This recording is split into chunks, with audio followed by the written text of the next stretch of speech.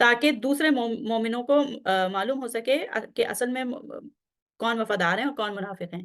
ہر منافق کا تو آپ صلی اللہ علیہ وسلم نے نام نہیں لیا تھا، لیکن یہ کہ کیونکہ آپ صلی اللہ علیہ وسلم پہ یہ ظاہر ہو گیا تھا کہ کون منافق ہیں اور کون مسلمان ہیں، وفادار مسلمان ہیں، تو یہ کہ ان آیات میں آپ صلی اللہ علیہ وسلم کو حکم ہے کہ منافقین سے سختی سے کام لیں۔ پھر ان آیات میں مزید اللہ تعالیٰ کا غیظ و غضب اور غصہ منافقین کے لیے یہ نمایاں ہے ان آیات میں۔ جیسا کہ آیت نمبر 80 میں ہے، آپ چاہے آپ چاہے ان کے لیے مغفرت طلب کریں یا نہ کریں، ان کے حق میں برابر ہے۔ اگر آپ صلی اللہ علیہ وآلہ وسلم 70 مرتبہ بھی ان کے لیے مغفرت طلب کریں گے، تو بھی اللہ تعالیٰ انہیں ہرگز نہیں بخشے گا۔ یہ اس لیے کہ انہوں نے خدا اور اس کے رسول سے کفر کیا اور خدا نافرمان لوگوں کو ہرگز ہدایت نہیں دیتا۔ اسی طرح آیت نمبر 101 میں ہے، یہ جس طریقے سے یہ آیت ہے آیت نمبر 80، اسی طریقے سے آیت نمبر 101 میں بھی اللہ تعالیٰ کی ناراضگی کا اظہار ہے۔ پھر آگے کی آیات جو ہیں ان میں ان لوگوں کے لیے سخت سرزنش ہے جو بغیر کسی عذر کے گھر پر بیٹھے رہیں، جبکہ باقی لوگ سرحدوں کی حفاظت کے لیے تبوک کے محاذ پر نکل رہے تھے۔ تو جو لوگ گھر پہ بیٹھے رہے تھے اور آ کے آپ صلی اللہ علیہ وآلہ وسلم سے اجازت مانگتے تھے وہیں مدینہ میں رہ جانے کے لیے، تو ان کے لیے سخت الفاظ میں تنبیہ ہے اور سرزنش ہے۔ پھر آگے اچھا یہاں پہ نہیں لکھا ہوا دکھ رہا ہے، لیکن آیت نمبر 107 میں مسجد ضرار کا ذکر ہے، جو بظاہر کچھ مسلمانوں نے بنائی تھی، لیکن ان کے دل میں نفاق تھا اور ان کی تعمیر اور اس مسجد کی تعمیر ہی اس لیے کی تھی کہ وہاں بیٹھ کے مسلمانوں کے خلاف اسکیمیں بنائیں اور سازشیں کریں۔ چنانچہ آپ صلی اللہ علیہ وآلہ وسلم کو ان کے ان ارادوں سے مطلع کر دیا گیا اور آپ کو وہاں جانے سے منع فرمایا۔ یہ آیت نمبر 107۔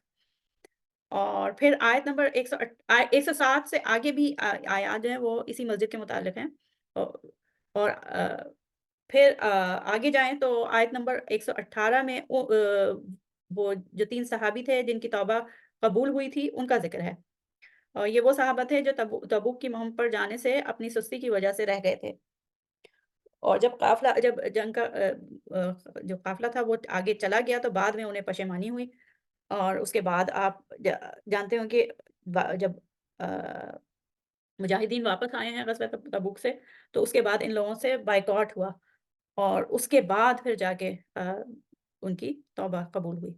تو یہ جو آیت نمبر 118 میں ہے ان کی توبہ کے قبول ہونے کی نشاندہی۔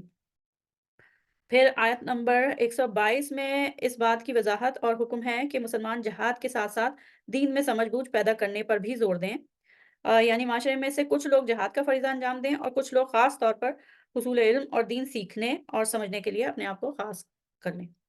تو یہ آیت نمبر 122 میں ہے۔ تو یہاں پہ سورہ توبہ کا یہ جو مختصر مضامین کے حوالے سے جائزہ ہے وہ ختم ہوتا ہے۔ انشاءاللہ ہم اچھا اس کو ہم دیکھ لیتے ہیں کہ اس کے جو دہرا لیتے ہیں۔ مرکزی مضمون یہ ہے کہ اس میں اس کو سورہ برات بھی کہتے ہیں کہ اعلان برات ہوا، مشرکین مکہ یعنی کہ اس کے اراؤنڈ جتنے ایریا ہے حجاز کا، ان میں جو مشرکین رہ گئے تھے ان کے لیے اعلان برات تھا، اور اہل کتاب کے لیے الگ، اور ساتھ ساتھ اس میں منافقین کے لیے بھی حکم ہے، منافقین کے بارے میں بھی ہدایات ہے۔ تو شروع کے پہلے حصے میں وہ اعلان ہوا ہے، اور وہ اعلان جو ہے حج کے موقع پر پبلکلی ہوا، اور اس کے بعد دوسرے حصے میں جو ہے وہ آیات یہ آیات جو ہیں سن 8 ہجری میں ہوئی ہیں۔ جو دوسرے حصے میں آیات آئی ہیں وہ پہلے حصے سے پہلے نازل ہوئی ہیں، اور یہ جو آیت نمبر 7 سے 28 ہیں وہ صلح حدیبیہ کے بعد جب مکہ والوں نے خلاف ورزی کی اور صلح حدیبیہ کی، تو اس کے بعد نازل ہوئی، اور اس پہ جب فتح مکہ کے لیے صحابہ اکرام مدینہ سے مکہ جا رہے تھے، یہ اس وقت کی آیات ہیں۔ اچھا اس کے بعد تیسرا حصہ جو ہے، تیسرا حصہ یعنی کہ آیات 29 سے 37 میں جو ہے وہ اہل کتاب کے لیے بھی جو سزا کا اعلان ہوا وہ ہے، اور ساتھ ہی ساتھ ان کی جو رویہ ہے، مذہبی رویہ، ان میں جو خرابیاں تھیں، ان کے بارے میں آیات ہیں۔ پھر آیت نمبر 38 سے 72 میں جو ہے وہ جہاد کی اہمیت اور یہ کہ جہاد پہ ابھارنے کے لیے کہ جب دشمن سے مقابلہ ہو تو ضرور نکلنا ہے۔ پھر اسی میں جو ہے وہ تبوک کی مہم اور اس کی تیاریوں کے بارے میں اور اس میں منافقین کا جو رویہ تھا وہ اس کے بارے میں ہے آیات۔ اور ساتھ ہی آپ صلی اللہ علیہ وآلہ وسلم کو ہدایت ہے کہ وہ مغفرت کی دعا کریں یا نہ کریں، ان کے لیے برابر ہے اور ان کے ساتھ سخت رویہ رکھیں، منافقین کے ساتھ۔ اور آخر میں آیت ہے کہ جنگ کے سارے ہی جنگ پر نہ نکل کھڑے ہوں، بلکہ کچھ لوگ جنگ پہ جائیں اور کچھ لوگ معاشرے کے کچھ لوگ جو ہیں وہ دین میں آ حصول علم اور دین سیکھنے کے لیے مختص ہوں۔ تو یہ سورہ توبہ کا مضامین کا جائزہ تھا مختصر۔ انشاءاللہ اگلی نشست میں ہم سورہ آ یونس پڑھنے جائیں گے انشاءاللہ۔ دعا کر لیتے ہیں۔ سبحانک اللہم و بحمدک نشہد ان لا الہ الا انت نستغفرک و نتوب الیک۔ السلام علیکم ورحمۃ اللہ وبرکاتہ۔